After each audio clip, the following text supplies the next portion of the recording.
votes. It is meant to enrage the left. It is meant to provoke the charge of inhumanity. And it creates a contest. Whose indignation is more righteous, the right's or the left's?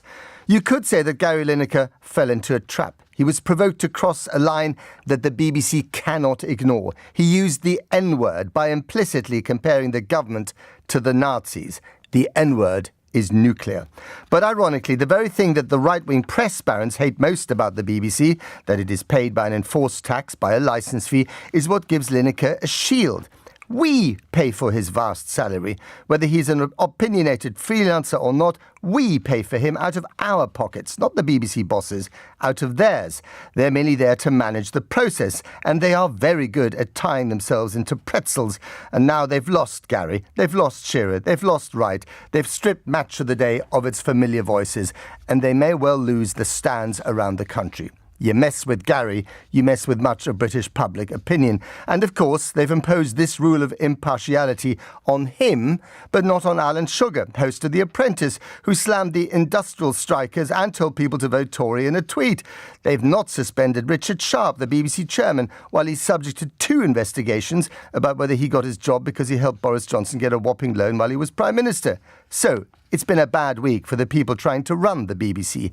Its enemies will be cheering or laughing. But I get back to my unintended consequences. What was Gary's tweet about? It was about the language used by a government that still likes to stir up emotions. They think they're on safe ground when it comes to attacking asylum seekers. They might even fight the next election on this turf. But Gary and his people are just beginning to get organised. Who knows where this will lead? Everyone loses in this game of political football. Gary may well lose his job. The BBC loses its appearance of impartiality, possibly its impartiality. And the government may lose its humanity as it tries very hard not to lose the next election. We have a lot to talk about this morning. Let's start off with Alastair Campbell, former Director of Communications for Tony Blair and co-host of the Rest is Politics podcast, which of course is produced by Goalhanger Podcast, a company owned by Gary Lineker. Good morning, Alastair. Hi, Matt. How are you? Very well. Good to speak to you again. It's not been a while, has it? It was only last night on Channel 4 News, but here we are again. And I'll start with the same question I started with last night. Did the BBC really have any choice, considering that Gary Lineker deployed the N-word? Well, look, I think that they did have a choice, and the choice that I think they should have taken once the Tory party and the Tory paper started to whip it up is to point out some of the things that you just pointed out about Alan Sugar and about others, and there are dozens that we could dredge out, and there's been lots of debate about lots of them, and then said that, as we've made clear, there are guidelines, they have to be followed. Gary was not speaking on the BBC, he was engaged in exchange on Twitter. They could have said, perhaps he could have phrased it better, but we see no need for any further action. End of story.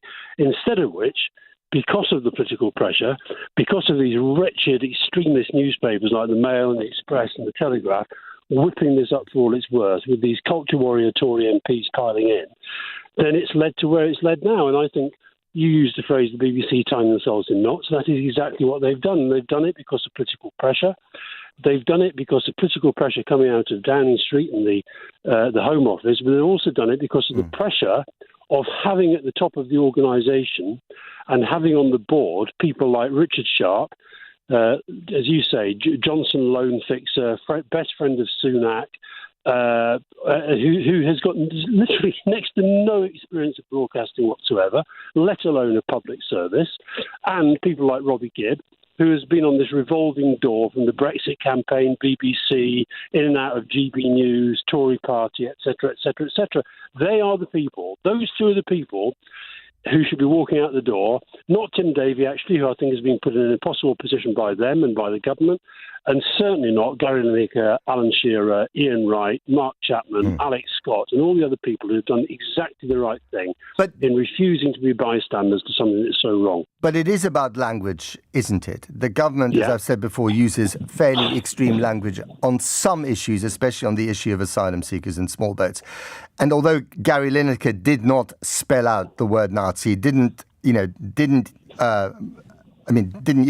call it the N-word, there is an implicit comparison there between this government and the government in Germany in the 1930s, right? So was that language over the top?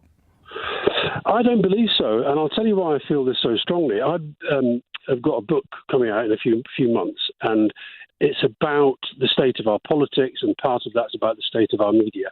And I actually look at, both in the United States and in the UK, some of the parallels between 30s Germany and what's been happening in our debate. And if you just, as you say, Gary Lineker was talking about the language.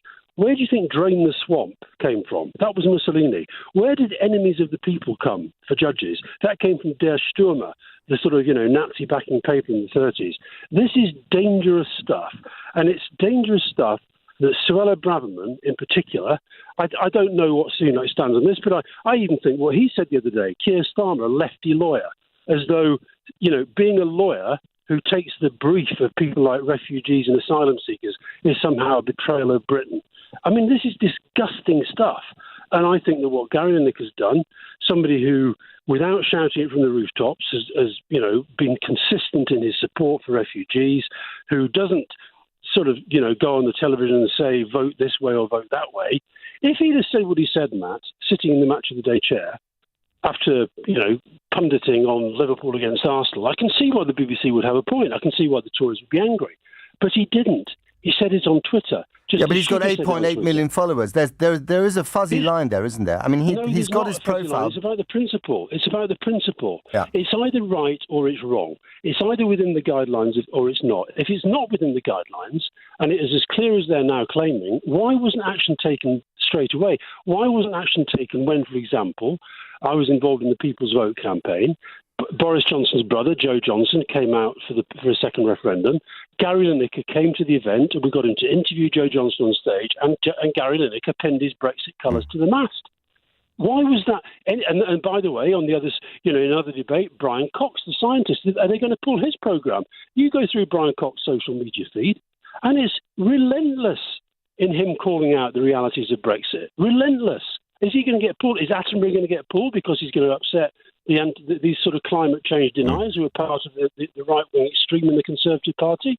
This is madness, Matt. It's absolute madness. But did the